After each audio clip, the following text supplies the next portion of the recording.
Luka Magnotta wasn't always a known name, but he was always chasing fame. Born as Eric Newman in 1982, he reinvented himself multiple times, from adult film actor to model, constantly seeking attention. But his fame didn't come from glamour, it came from horror.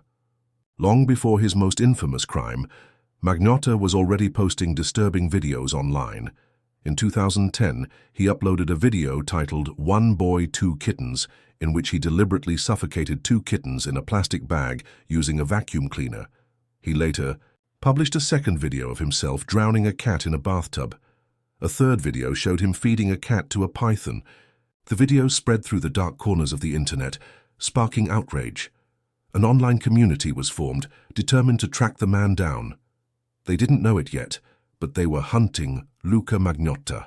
The victim in his most notorious crime was Jun Lin, a 33-year-old Chinese international student at Concordia University in Montreal. He had moved to Canada in 2010 to study computer engineering and was known to use online platforms to meet people. On May 25, 2012, an 11-minute video titled "One Lunatic, One Ice Pick" was uploaded to bestscore.com. It depicted a naked male, later identified as Jun Lin, tied to a bed frame, being repeatedly stabbed with an ice pick, later determined to be a screwdriver, and a kitchen knife, then butchered. The horror didn't stop there. The video showed acts of necrophilia, as the perpetrator used the victim's severed arm to masturbate. It was edited from various clips and included still photos. During the video, the 1987 New Order song "True Faith" plays in the background, and a poster for the 1942 film Casablanca is visible on the wall.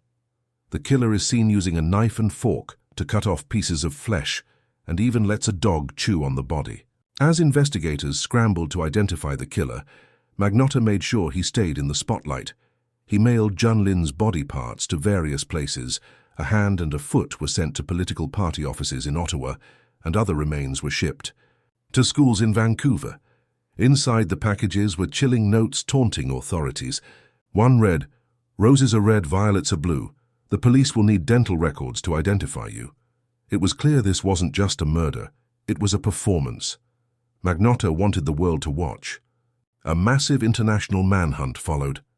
Interpol issued a red notice, and news of the case spread globally. Magnotta had fled Canada, traveling through Europe under fake identities. But in the end, he couldn't resist his own reflection. He was caught in Berlin, sitting in an internet cafe, Googling news articles about himself. That detail, so small yet so haunting, summed up the entire case.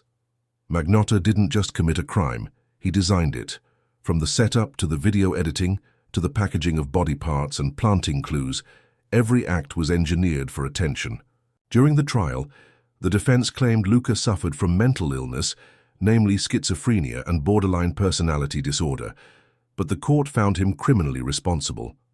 In 2014, he was convicted of first-degree murder and sentenced to life in prison without the possibility of parole for 25 years. In 2019, Netflix released a documentary titled "Don't Fuck with Cats: Hunting an Internet Killer," which reawakened global interest in the case. The series focused not only on the crime itself, but on the group of online investigators who had been trying to track Magnotta long before the murder, proving that in the digital age, even the darkest secrets leave a trail. What makes the Luka Magnotta case so terrifying isn't just the brutality, it's how much of it was intentional. He didn't hide in the shadows. He staged his crime like a film, manipulated media attention, and turned murder into a viral moment. It's a chilling reminder of how some people will do anything to be seen, and how the internet can turn that desire into something cruel.